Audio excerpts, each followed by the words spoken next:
So I'd like to thank you, Dr. Mark A. Runco.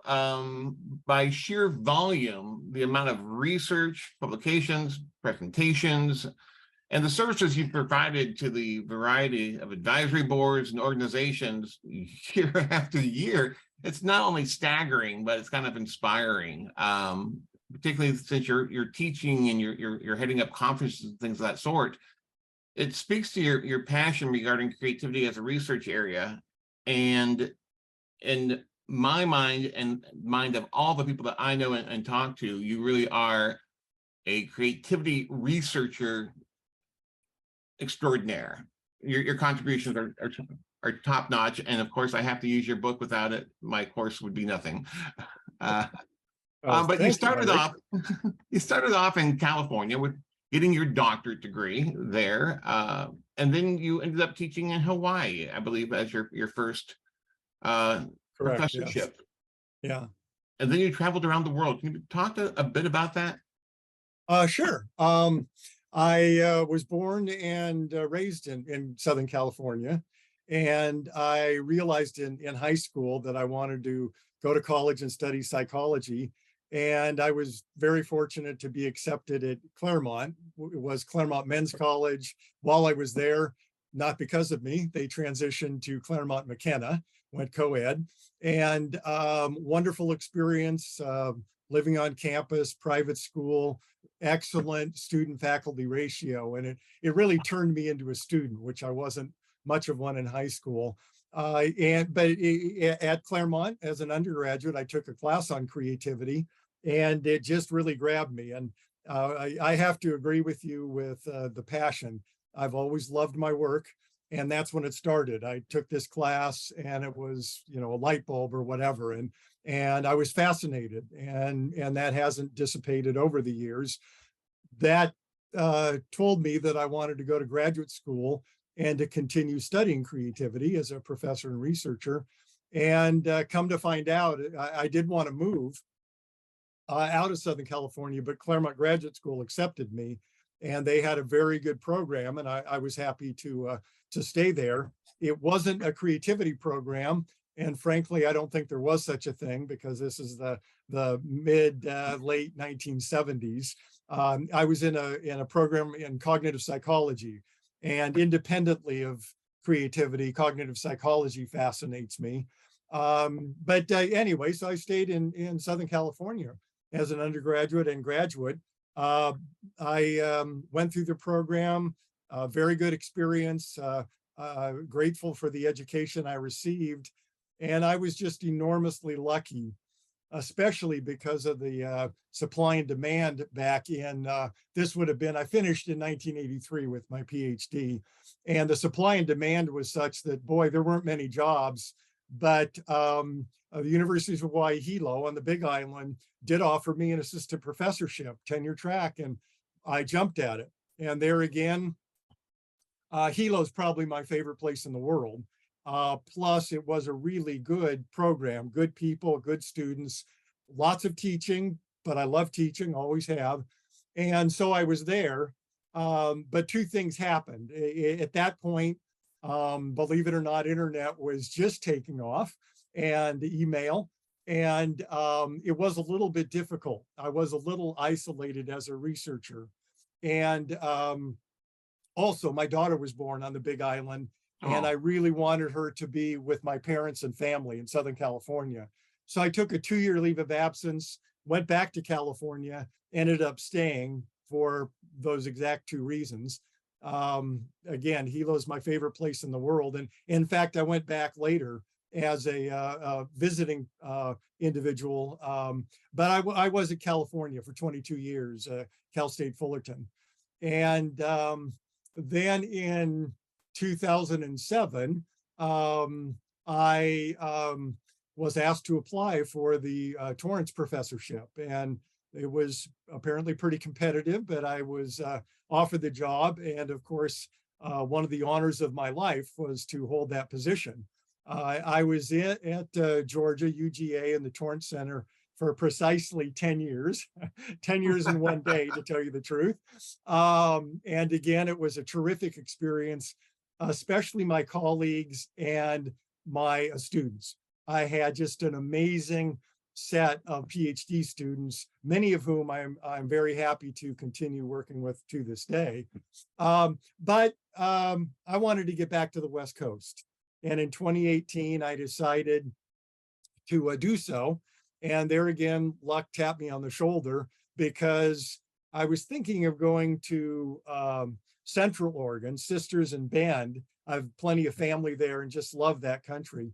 But SOU started to restructure their university, or I should actually say make it more explicit, to emphasize creativity. Creativity is in the first paragraph of their mission statement. In fact, it's terrific. Creativity and audacity. And I just love that. And they wanted to develop a program, and they asked me to come in as a director to help them develop this new program. The school here is amazingly creative. The students, the faculty, even the administration, believe it or not, and appreciative of and manifesting creativity. And it also has been a good experience. I've been here 5 years now. But I'm curious about your take on, there wasn't creativity programs back when you were, many of them, and they seem to be increasing, but still many are in the cognitive science domain and psychology, it's like in particular. Do you see it as a trend or a good thing that's beginning to break out onto its own, or should it remain, in your view, in the psychology world? Well, I think it is doing both. I actually think it's making inroads in established disciplines, but there is a field now, creative studies or whatever you want to call it, which is also good in some ways. Like there are people now, back then I couldn't focus my research, my degree, that is, on creativity. In fact, I was told not to study creativity as a cognitive psychologist, which was highly experimental at that point. And they said, no, you're using something else. And I ignored them. But as a distinct field, there are opportunities for new students and even things like grants and publications. As you probably know, there wasn't even, or I should say the only journal back then, when I was doing my graduate work, was a Journal of Creative Behavior. And they were publishing poetry and autobiographical material and a little bit of research. And I actually decided to change that and founded the Creativity Research Journal in the late 1980s. But my point is that now, thank you for that, though. Thank you for that. You're quite welcome. That's probably the most important thing I've done. But the distinct field does have advantages, but fortunately there is very good interaction or these inroads with other disciplines. And that actually does bring us to the conference, because I think that's one of the special things about the conference. All creativity, but it is interdisciplinary. We do have educators and clinicians. We have a historian or two. We have artists. We have organizational people, neuroscientists, which in terms of the changes in the field, that would certainly be one enormous change. Of course, the other thing is when we set out to organize a conference, we didn't really think about what other conferences were doing. Or maybe we were kind of eclectic. Well, we like this, we want to try this. It really wasn't fitting the conference plan into a template or structure. It was let's try and capture the interdisciplinary broad nature and the kinds of things that I feel in Southern Oregon and especially at Ashland SOU. It's like there aren't many boundaries, or they're not very rigid. And I feel that on campus. I feel that walking in Ashland. And I think that may be some of what's unique about the conference. And, this is all very subjective but anyway, that's my feeling for it. And if the environment's right, then it's not just supporting one kind of creativity or one approach. It's, all creativity can be supported if the environment is right. So that's a pretty good way of, if I'm maybe reading between the lines of what you said, but I think that may apply. I just want to get your thoughts a bit about the change in creativity and the focus that's happened over the years that you've been in it and researching it. What would you say is the major or one of the major changes or focuses in the study of creativity? Well, I do have, I'm going to offer something because I have a strong opinion and I think it fits with your question. Um, as I said, when I was in graduate school and even undergraduate, so the 70s up till early 80s, there really wasn't an established field. And many people, especially in the harder sciences, and I don't mean hard sciences, I just mean in that direction, Right. including cognitive psychology, did not think creativity was a legitimate scientific subject matter. And, you know, this is kind of the art bias that's discussed in the literature.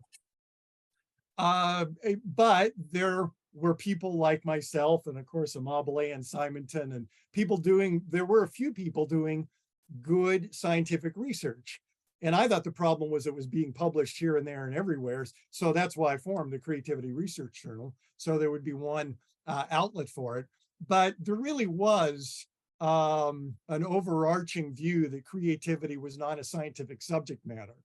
Now, the really interesting thing is that thanks to the journal and a couple others that have been established and, you know, influx of the right people, the field did become much more scientific and objective, and people doing traditional science came to appreciate creativity as a legitimate subject matter, which is precisely why even when I moved back to California, I couldn't get people to do an fMRI of creativity. They did not want to waste their time and their apparatus on this unscientific creativity, subject matter, creativity. But think about now how many imaging studies there are. You know, Yeah. that's indicative of the change. Now that's great. People came to appreciate creativity as a legitimate scientific subject matter. Traditional scientific outlets and programs, et cetera, have formed and are going strong. Now, but the interesting thing is that in my own opinion, we've gone too far. And I believe that there is too much emphasis on overly objective measures and views of creativity, so much so that some of the very important but less than objective contributions to creativity are being overlooked.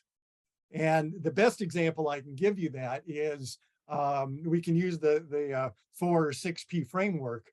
All of a sudden, instead of most of the research being on the creative process, which I believe is the most important subject matter, because only if we look at process can we understand the mechanism. And only if we understand the mechanism can we support it and assess it accurately and do what needs to be done. But the process isn't as objective as things like the product and the social recognition of creativity. And an awful lot of research has become exclusively social. Even Csikszentmihalyi started with this, but there are an awful lot of people now who argue that something isn't creative unless it's socially recognized as creative. And I'm not going to name names, but that's there. Oh, name names. Actually, Name one names. I will mention. I'll mention one. Joseph Kassoff in '95 published an extensive article on the attributional view of creativity. And that was his view. Creativity should be defined in terms of the attributions. That is the social recognition. And he even went so far as to say, given that creativity is only meaningful when it's socially recognized, creators should actually invest in impression management so their creativity will be socially recognized, which is a view I really dislike. And there were all kinds of interesting debates about it. But this view that creativity must be social recognized and the product view are attractive to many people because they're much more objective than the process approach. And I really am a little upset about this because I think, as I said, we need to get a process. B, I think social recognition can be really inaccurate. Many famous creators have either been lucky or I'll even say some of them haven't been that creative. they've been salient. They've done things that's attracted attention, and often creativity is attributed to them. But I would question in certain cases, very few actually, but their actual creativity. And I'm just saying social recognition is not really a good indicator of actual creativity. Of course, the other part of this is that I'm really interested in creative potential, which is not an easy subject to study objectively. But here again, I'd say it's like one of the most important subject matters. We need to look at the creative potential of everyone, not just the manifest creativity of individuals who are outstanding. And so what I'm saying a little bit is that it wasn't a objective field. It became highly objective, maybe too far and too much. And now there isn't enough appreciation of things that aren't amenable to objective methods like the creative process and creative potential. So yeah, there are a couple trends embedded in that. I hope that answers your question. And I thank you and for all your contributions. In behalf of everyone who will be watching this now and hopefully through the GCI for years and years to come, we appreciate you. Well, thank you, Larry, and I'm honored to be considered for this. Take care. All right, take care.